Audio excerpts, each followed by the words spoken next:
ప్రియ దేవుని బిడ్డలారా, బైబిల్ చదవటం వినటం వల్ల మనలో విశ్వాసం పెరుగుతుంది. మన మార్గానికి త్రోవ చూపుతుంది.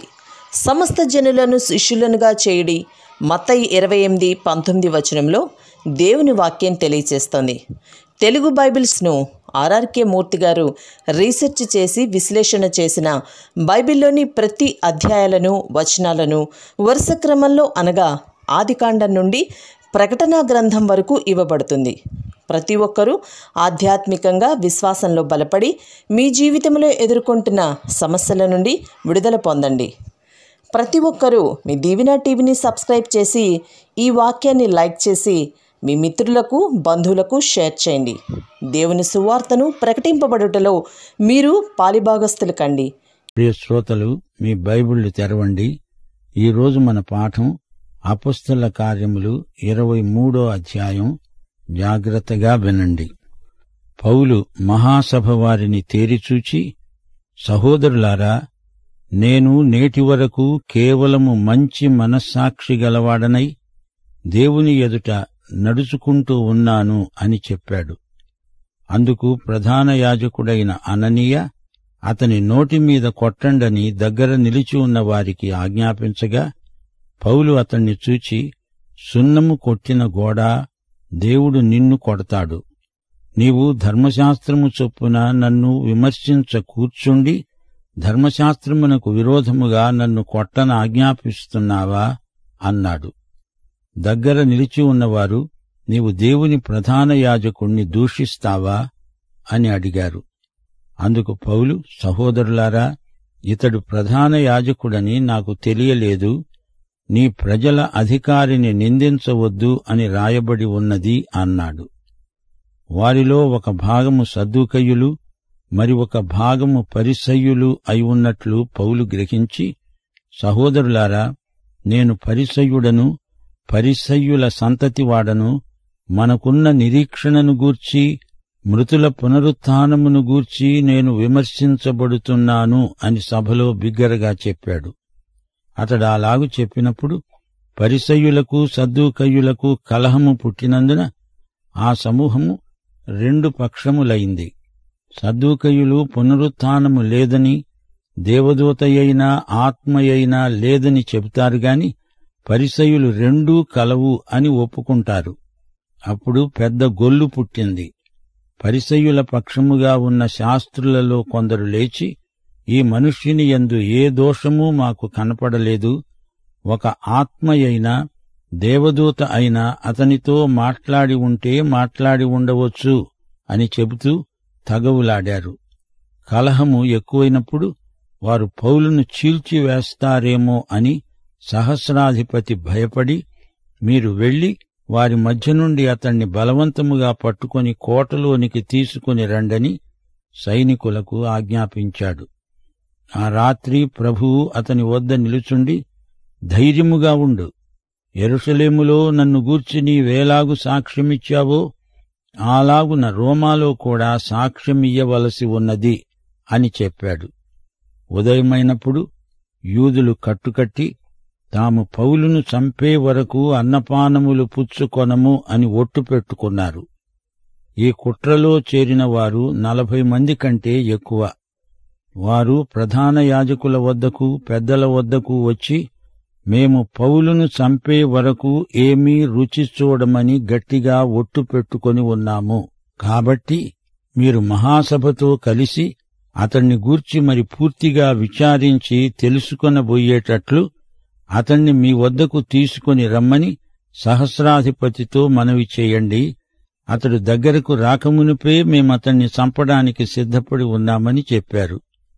అయితే పౌలు మేనల్లుడు వారు పొంచి ఉన్నారని విని వచ్చి కోటలో ప్రవేశించి పౌలుకు ఆ సంగతి తెలిపాడు. అప్పుడు పౌలు శతాధిపతులలో ఒకణ్ణి తన వద్దకు పిలిచి, ఈ చిన్నవాణ్ణి సహస్రాధిపతి వద్దకు తోడుకొని పొండి, ఇతడు అతనితో ఒక మాట చెప్పుకోవాలని ఉన్నాడు అన్నాడు. శతాధిపతి సహస్రాధిపతి వద్దకు అతణ్ణి తోడుకొనిపోయి, ఖైదీ అయిన పౌలు నన్ను పిలిచి, నీతో ఒక మాట చెప్పుకొనాలని ఉన్న ఈ పడుచువాణ్ణి నీ వద్దకు తీసుకుని పొమ్మని నన్ను అడిగాడని చెప్పాడు. సహస్రాధిపతి అతని చెయ్యి పట్టుకొని అవతలకు తీసుకొని పోయి, నీవు నాతో చెప్పుకొనవలనని ఉన్నది ఏమిటి అని ఒంటరిగా అడిగాడు. అందుకతడు, నీవు పౌలును గూర్చి సంపూర్తిగా విచారించబోయేటట్లు అతణ్ణి రేపు మహాసభ వద్దకు తీసుకుని రావాలని నిన్ను వేడుకొనడానికి యూదులు కట్టుకట్టి ఉన్నారు. వారి మాటకు నీవు సమ్మతించవద్దు. వారిలో 40 మంది కంటే ఎక్కువ మనుష్యులు అతని కోసమై పొంచి ఉన్నారు. వారు అతణ్ణి చంపే వరకు అన్నపానములు పుచ్చుకొనమని ఒట్టు పెట్టుకున్నారు. ఇప్పుడు నీ వద్ద మాట తీసుకోవాలని కనిపెట్టుకొని సిద్ధముగా ఉన్నారు అని చెప్పాడు. అందుకు సహస్రాధిపతి, నీవు ఈ సంగతి నాకు తెలిపావని ఎవరితోనూ చెప్పవద్దని ఆజ్ఞాపించి ఆ పడుచువాణ్ణి పంపివేశాడు. తరువాత అతడు శతాధిపతులలో 2 తన వద్దకు పిలిచి, కైసరయ్యకు వెళ్లటానికి 200 మంది సైనికులను, 70 మంది గుర్రపు రౌతులను, 200 మంది ఈటెల వారిని రాత్రి 9 గంటలకు సిద్ధపరచి పౌలును ఎక్కించి అధిపతి అయిన ఫేలిక్సు వద్దకు భద్రముగా తీసుకొని పోవడానికి గుర్రాలను సిద్ధపరచండని చెప్పాడు. ఈ ప్రకారముగా ఒక పత్రిక రాశాడు. మహాఘనత వహించిన అధిపతి అయిన ఫేలిక్సుకు, క్లౌదియ లూసియా వందనాలు. యూదులు ఈ మనుష్యుణ్ణి పట్టుకొని చంపబోయినప్పుడు అతడు రోమీయుడని నేను విని సైనికులతో వచ్చి అతణ్ణి తప్పించాను. వారు అతని మీద మోపిన నేరమేదో తెలుసుకొనగోరి నేను వారి మహాసభ యొద్దకు అతణ్ణి తీసుకుని వచ్చాను. వారు తమ ధర్మశాస్త్రవాదాలను గూర్చి అతని మీద నేరం మోపారే కాని మరణానికైనా బంధకాలకైనా తగిన నేరము అతని యందు ఏదీ కనపరచలేదు. అయితే వారు ఈ మనుష్యుని మీద కుట్ర చేయనై ఉన్నారని నాకు తెలియవచ్చినందున వెంటనే అతణ్ణి నీ వద్దకు పంపించాను. నేరము మోపిన వారు కూడా అతని మీద చెప్పాలని ఉన్న సంగతి నీ ఎదట చెప్పుకోవాలని ఆజ్ఞాపించాను. కాబట్టి అతడు వారికి ఆజ్ఞాపించిన ప్రకారము సైనికులు పౌలును రాత్రివేళ అంతిపత్రికి తీసుకొని పోయారు. మరునాడు వారు అతనితో కూడా రౌతులను పంపి తాము కోటకు తిరిగి వచ్చారు. వారు కైసరయ్యకు వచ్చి అధిపతికి ఆ పత్రిక అప్పగించి పౌలును కూడా అతని ఎదుట నిలువబెట్టారు.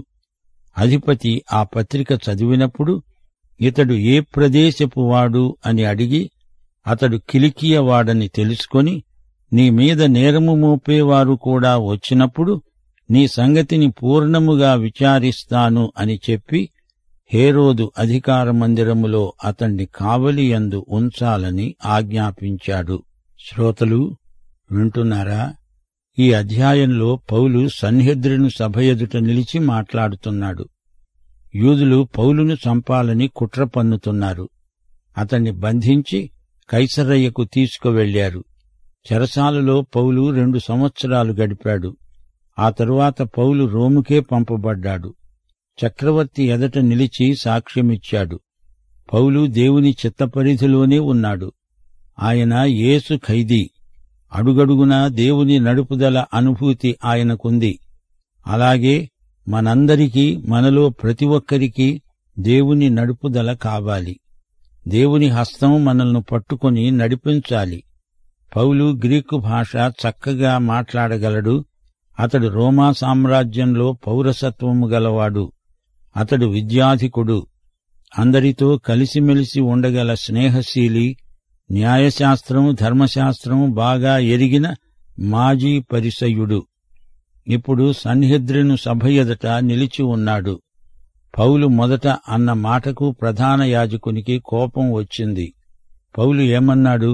సహోదరులారా, నేను మంచి మనస్సాక్షి గలిగి దేవుని ఎదట నడుచుకునేవాణ్ణి.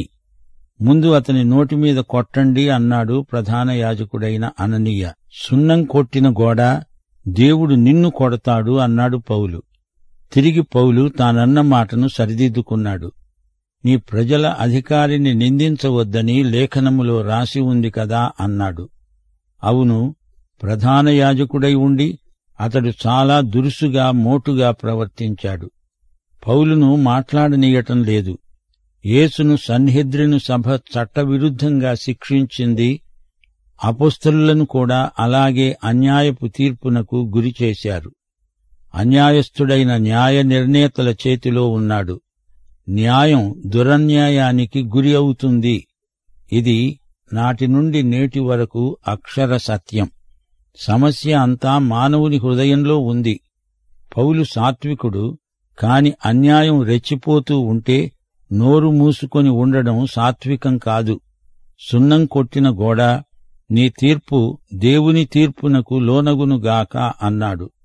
అయితే ప్రధాన యాజకుని పదవిని గౌరవించాడు. ప్రధాన యాజకుడని నేను గుర్తించలేదు అన్నాడు.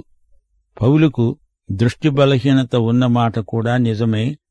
రోమాపత్రిక 13వ అధ్యాయం 7వ వచనంలో పౌలే అన్నాడు, ఎవనికి పన్నో వానికి పన్ను, ఎవనికి సుంకమో వానికి సుంకము చెల్లించండి. ఎవని ఎడల భయముండాలో వాని ఎడల భయము, ఎవని ఎడల సన్మానముండాలో వాని ఎడల సన్మానము కలిగి ఉండండి. అందరికీ వారి వారి రుణములను తీర్చండి. పౌలు ఈ మాటలు రాసినప్పుడు నీరో రోమా చక్రవర్తి. నీరో ఉన్మాది. పౌలు తండ్రి ఒక పరిసయ్యుడు. అతడు స్థితిమంతుడు, ఆస్తిపరుడు. పౌలు బిగ్గరగా కేకవేసి చెప్పాడు, సహోదరులారా, నా తండ్రి పరిసయ్యుడు, నేను పరిసయ్యుణ్ణి. మృతుల పునరుత్థానమున్నదని నేను నమ్ముతాను. అందుకే నాకు ఈ తీర్పు. సద్దూకయ్యులు పునరుత్థానాన్ని నమ్మరు, పరిసయ్యులు నమ్ముతారు. సన్హెద్రిను సభలో వారు వీరు ఉన్నారు. ఇదంతా ఈ ఇరు వర్గాల మధ్య సిద్ధాంత పోరాటం కిందికి మారింది. వారిలో వారికే జగడం పడింది. పరిసయ్యుల గుంపుకు చెందినవారు పౌలును సమర్థించారు. ఆయనలో ఏ దోషము లేదు, ఈయనలో నుండి దేవుని ఆత్మ మాట్లాడే స్వరమో లేక దేవదూత స్వరమో, ఈయన నిర్దోషి అని వారు వాదానికి దిగారు. పౌలు పరిసయ్యుడని వారికి తెలిసింది. ఆయన మీద వారికి అభిమానం పుట్టుకొచ్చింది. సహస్రాధిపతికి భయం వేసింది. వీరు పరస్పర కలహంలో పౌలును రెండుగా నడిమికి చీల్చేటట్లున్నారు అనుకున్నాడు. సహస్రాధిపతి అతణ్ణి వారి మధ్య నుండి కోటలోనికి రప్పించాడు. అతడు పౌలు ప్రాణాలను కాపాడాడు. ప్రభువు పౌలుకు దర్శనమిచ్చాడు. పౌలు, ధైర్యంగా ఉండు, యెరూషలేములోలాగే నీవు రోములో కూడా నాకు సాక్షివై నిలవాల్సి ఉంది అన్నాడు. దేవుని చిత్తప్రకారమే పౌలుకు ఇదంతా జరిగింది. దేవుడే పౌలును రోముకు వెళ్లనిస్తున్నాడు. ఈ అనుభవాలలో దేవుడు పౌలునెంతో ప్రోత్సహించాడు. శ్రోతలు, ఇప్పుడు పౌలును చంపడానికి యూదులు శపథం చేస్తున్నారు. వారంతా కట్టుకట్టారు. ఈ కుట్రదారులు 40 మంది ఉన్నారు.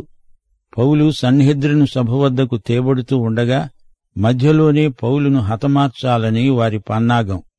అయితే పౌలు మేనల్లుడు ఈ కుట్ర సమాచారం రహస్యంగా పౌలుకు చేరవేశాడు.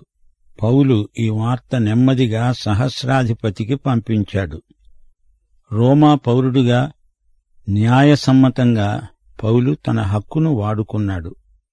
పౌలు సహోదరి ఒకామె ఉంది. ఆమె కొడుకే పౌలుకు ఎంతో సాయపడ్డాడు. ఇదంతా దేవుని ఏర్పాటులో, దేవుని చిత్తంలో, సంకల్పంలో భాగమే అని మనం గుర్తించాలి. పౌలు తన హక్కులను సద్వినియోగం చేసుకోవడంలో తప్పేమీ లేదు.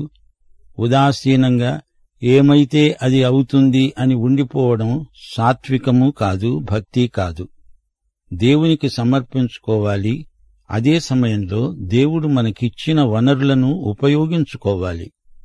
పౌలు యొక్క భక్తి విశ్వాసాలు ఉత్తమ స్థాయికి చెందినవి. పౌలు దేవుని చిత్తానికి పూర్తిగా అంకితమైపోయిన వ్యక్తి. చిట్టచివరికి గ్రహిస్తాము, దేవుని చిత్తము నెరవేర్పులో ఈ చిన్న చిన్న సంఘటనలన్నీ భాగాలే. దేవునికి స్తోత్రం. సరే, ఇప్పుడు పౌలును కైసరయ్యకు పంపుతున్నారు. 2 శతాధిపతులను పౌలుకు తోడు ఇచ్చి మరీ పంపుతున్నారు. 200 మంది సైనికులు, 70 మంది గుర్రపు రౌతులు, 200 మంది ఈటెలవారు వెంటరాగా పౌలు బయలుదేరాడు.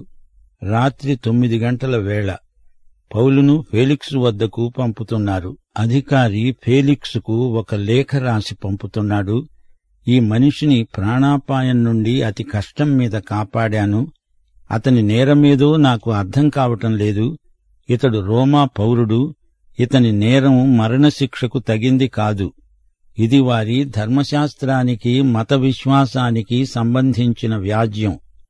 ఇతన్ని హత్య చెయ్యాలని ఒక కుట్ర జరుగుతోంది. అందుకే వాదిని ప్రతివాదిని నీ వద్దకే పంపుతున్నాను.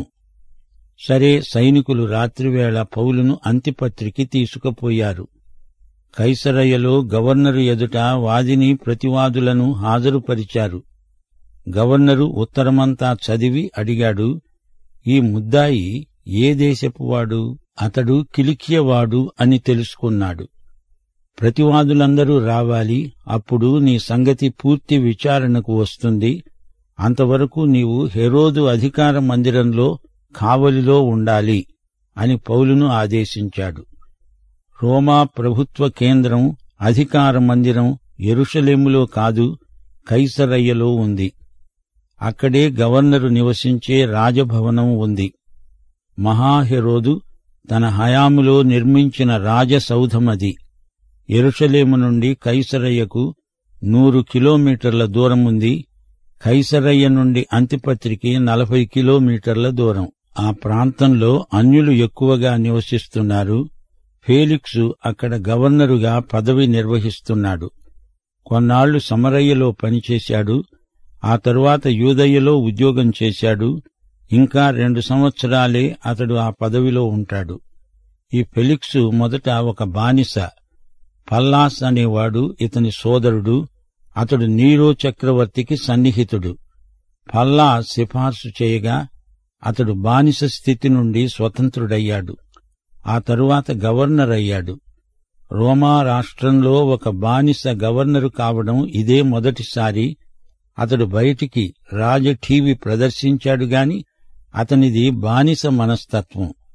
3 రాకుమార్తెలను ఒకరి వెంట ఒకరిని పెండ్లాడాడు. మొదటి భార్య పేరేమిటో తెలియదు. రెండో భార్య యాంటోనీ క్లియోపాత్రాలకు మనమరాలు. 3వ భార్య పేరు ద్రుసిల్లా.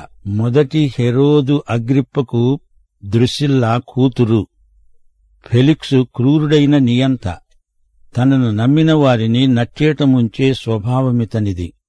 ఇలాంటి గవర్నరు ఎదట పౌలు ఒక ముద్దాయిగా నిలవబడి ఉన్నాడు. అది కైసరయ్య మహానగరం. ప్రియ శ్రోతలు వింటున్నారా? గమనించారా? ఎలాంటి విపత్కర పరిస్థితుల్లో పౌలును దేవుడు ప్రోత్సాహపరిచాడు. ప్రాణాపాయంలో దేవుడు పౌలును కాపాడిన విధానం మనకెంతో ఆశ్చర్యం గొలుపుతుంది. పౌలును చంపడానికి గెరిల్లా మూకలు చుట్టుముట్టాయి. చివరికి పౌలు మేనల్లుణ్ణి దేవుడు వాడుకున్నాడు. ఈ పరిస్థితులన్నిటిలో పౌలు ఎంతో స్థితప్రజ్ఞుడు. యెరూషలేములో, రోములో కూడా పౌలు యేసుకు నమ్మకమైన సాక్షిగా నిలువబడ్డాడు. తన స్వంత ప్రజలైన యూదులే తనను హత్య చెయ్యాలని చూచారు. గాని అన్యుడైన ఒక సహస్రాధిపతి పౌలును కాపాడాడు. ఇదెంత విడ్డూరమో చూడండి. యూదులు పౌలును హత్య చేస్తే అది యెహోవా దేవునికి ప్రీతికరమనుకున్నారు. 40 మంది పౌలును చంపే వరకు అన్నపానాలు ముట్టమని ప్రతిజ్ఞ చేశారు. ఆ మాటకొస్తే ఈ పౌలు కూడా మునుపు క్రైస్తవులను ఇలా హింసించినవాడే. పౌలు ముద్దాయి, అయినా అతడు రోమా పౌరుడు. అది అతనికి గొప్ప కాపుదలగా ఉపకరించింది. దేవుడు తన సేవకునికిచ్చిన అభయ వాగ్దానం నెరవేరక తప్పదు. రాజుల ఎదుట, చక్రవర్తుల ఎదుట సాక్షిగా నీవు నిలుస్తావు అని ప్రభువు స్వయంగా చెప్పాడు. సోదరీ సోదరులారా, పౌలు మనలాంటి స్వభావము గల మనుష్యుడే. నీతిమంతుని ప్రార్థన మనపూర్వకమైనదై బహుబలముగలదై ఉంటుంది. అయితే ఒక ప్రశ్న, పౌలు నమ్మిన యేసును నీవు నమ్మావా? ఆయన నీ రక్షకుడా, ప్రభువా? నీ తీర్మానమేమిటి? పాఠం ఇంతటితో సమాప్తం. ప్రభు అయిన యేసుక్రీస్తు వారి కృప, తండ్రి అయిన దేవుని ప్రేమ, పరిశుద్ధాత్మ నిత్య సహవాసము మనకు తోడై ఉండునుగాక. ఆమేన్.